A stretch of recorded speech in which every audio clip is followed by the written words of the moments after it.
म त के भन्छु भने अर्काले गरे खाएको देखेर रिस गर्ने, मभन्दा त्यो धनी भने मभन्दा त्यो अलिकति गरेर खानलाई रिस गर्ने, त्यो मान्छेकै यो सायद पृथ्वीले पनि गरुङ्गो मान्छ होला के त्यस्ता मान्छेहरूलाई। किनभने छन् मेरो घरमा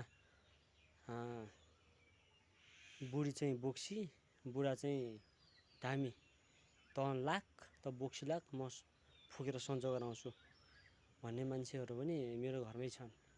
नाम चाहिँ म नलिउँ, मेरो घर छन् भनेपछि तपाईँहरू आफै बुझ्नुहोस्। त्यस्ता मान्छेहरू छन् मेरो घरमा, मेरो छिमेकीमा, मेरो आफ्नै घरभित्र। तपाईँहरूकोतिर पनि होला, नहोला भन्नु होइन, तर यो बोक्सी धामी भन्ने शब्द अहिले नेपालमा चाहिँ गाह्रो छ, निषेधित गराएको छ यसलाई चाहिँ। तर विशेष गरी यही गाउँघरमा यही फैलिएको छ, त्यही भएर अलिकति गाह्रो छ। त्यो त त्यो भइहाल्यो।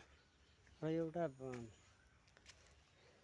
आफूले मात्रै गरी खाउँ अनि यो त मेरो हो, मेरो राज्य हो नभन्नुहोस्। सबैको उमेर आउँछ, जमेपछि मान्छे मर्ने हो। धेरै तेरो यो मेरो नभनौँ। धेरै अर्काको सीमारेखा मिचेर आफू राम्रो बन्न खोज्ने मान्छेलाई भगवानले पनि पाप दिन्छ, श्राप दिन्छ। त्यही भएर आखिर मरेर जाने हामी सबै हो। यहाँ जति जसले सीमारेखा मिचेर अर्काको जग्गा जमिनको सीमारेखा मिचेर कमाए पनि, जति दुःख गरेर कमाए पनि, जति भ्रष्टाचारी गरेर कमाए पनि, जे गरेर कमाए पनि मान्छे मरेर जाने नाङ्गै हो। जस्तोसुकै कपडा लगाए पनि आखिर कपडा पनि च्यातेरै हामी नै फालेर जाने नै हो। त्यही भएर नगर्नुहोस्। अर्काले गरी खायो, त्यसले गरी खायो, मैले गरी खायो नभन्नुहोस्। किनभने गरी खानु पनि पर्छ, तपाईँ पनि गरेर खानु पनि पर्छ, हामीले पनि गरेर खानुपर्छ। तर अलिकति समस्यामा चाहिँ जग्गाको चाहिँ सिमाना मिच्दाखेरि चाहिँ अलिकति दुःख लागेको छ। अरूलाई रुवाएर आफू धनी बन्न नखोज्नु कहिले पनि। अरूलाई रुवाएर आफू खुसी बन्न कहिले पनि नखोज्नु, त्यो भगवानले देख्छ। आँसुले श्राप छ साथी हो, श्राप छ। तिमीहरूको अहिले बल छ, बोइस छ, बुद्धि छ, विवेक छ, समय आउँछ, धैर्य राखौँ। समय आउँछ, धैर्य राखौँ। यो भगवानले पनि कसले गरेछ पृथ्वीमा, कसले गरेछ पुण्य, कसले गरेछ न्याय, कसले गरेछ पाप भन्ने कुरो। यदि यो संसारमा भगवानको विश्वास गर्छौँ हामी, तर यो संसारमा यदि भगवान रहेछ भने एक दिन न एक दिन मान्छेलाई जानी पनि असफल गराइन्छ। त्यही भएर अलिकति अर्काको जग्गाको सीमारेखाहरू मिचेर खानु हुँदैन साथी हो, होइन? त्यही भएर खुब मन्सेको छ झन् तिमीहरू मन्से हो। तिमीहरूकै छ दिन, तिमीहरूकै छ ऊ मन्से हो। कति मन्सिन्छ मन्से हो, कति उफ्रिन्छ उफ्रियो। तर एक न एक दिन रुनुपर्छ साथी, रुनुपर्छ, पक्क रुनुपर्छ। मलाई यतिसम्म रुवाएको छ तँहरूले, यतिसम्म गरेका छस्, घर म हेर्दै जान्छु। अझै कतिसम्म गर्दो रहेछ म हेर्दै जान्छु। मरेर गएपछि त मेरो पितृ हो भनेर पुज्नुपर्छ तँलाई हामीले, बुझिस्? हामीलाई पनि हाम्रो छोराछोरीले पुज्नुपर्छ। त्यही भएर जम्मा जिउँदो हुँदासम्म अलिकति न्याय गर्न सिक, अलिकति सही र गलत छुट्याउन सिक, र अलिकति धैर्यवान बन्न सिक, र अरूलाई होच्याउने काम चाहिँ नगर साथी हो। होच्याउने काम गलत होइन। आखिर यो संसारमा भगवान बुद्धले त भनेको थियो, भगवान बुद्धको उपदेश पढेको छस्? भगवान बुद्धले के भन्थ्यो? जति यो देशमा टेन्सन नगरे पनि गर्दैन भनेर हिँडेको मान्छे हो। तर मर्ने बेला त मासु खाएरै मरेको के अरे। यो दुनियाँमा स्वार्थी नै स्वार्थी छन्, दुनियाँ नै स्वार्थी छन् साथी हो। त्यही भएर स्वार्थीको पछि नलाग। मान्छे भनेको अलिकति जान्ने बुझ्ने मान्छे हो। त्यही भएर स्वार्थीको पछि नलाग। तँहरू एक न एक दिन मरेर जाने होस्, मेरो यही आँखाले देख्न पाऊँ तँहरू मरेर गएको, यही आँखाले देख्न पाऊँ, यही आँखाले यही मुखले ठुप्न पाऊँ।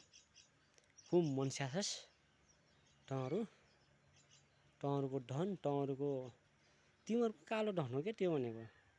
जहिले पनि छोरा नातिहरूलाई तिमीले पैसा ऋण लगाइदिन्छ नि। ल तँलाई मैले यति पैसा दिएको थियो र यति पैसाले भन्छ नि तिमीले छोरा नातिलाई के, त्यो धन भनेको कालो धन।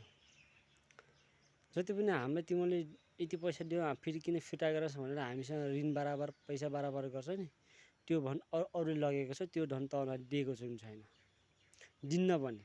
बुझेस् नि? तँहरूको धन त्यो हातमा आउन पनि नपरोस् र आउन पनि, त्यो उनीहरूको कालो धन हो। पहिला आफ्नो जग सुधार, तेरो जरालाई सुधार, तेरो वंशहरूलाई सुधार। तेरो वंशलाई सुधारिसकेपछि तेरो वंशहरूले तँलाई जगाइराख्छ। भविष्यमा त मरेर गयो भने नि, आखिर जान त मरेर जाने सबै, तँलाई पितृ भनेर पुज्नुपर्छ। बुझिस् कि नै? त्यही भएर सुनिराख। हे मलाई त पितृ पुजेन, ऊ पुजेन, मलाई त्यसै मरेर गएकोलाई के याद राख। जिउनु राखेर पाएको भने मरेर जाँदाखेरि तँलाई पितृ भनेर पुज्नुपर्ने।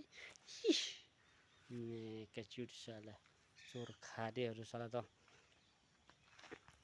पुज्दैन। बुझिस् कि नै? पुज्दैन। तँहरू पनि तत्र मम भनेर मरेका हुन्, मरेर गएका हुन्। जिउँदोलाई दोष नदे, श्राप नदे। कालले जेठो कान्छ भन्दैन, तँभन्दा अगाडि हामी पनि मर्न सक्छौँ, हामी केही भन्दैनौँ। बुझिस् कि नै? त्यही भएर सुन, बुझिराख। जाँठा हो, अलिकति सुनिराख। तँहरू जाँठा भनेर त बोक्सी तँहरू साला। बरु खानु छ भने कपडक्कै खा के, अगाडि बरु रमा हाँस हिँड, दुनियाँ तेरो मर्छ। तर घाइते किन गराउँछस् है?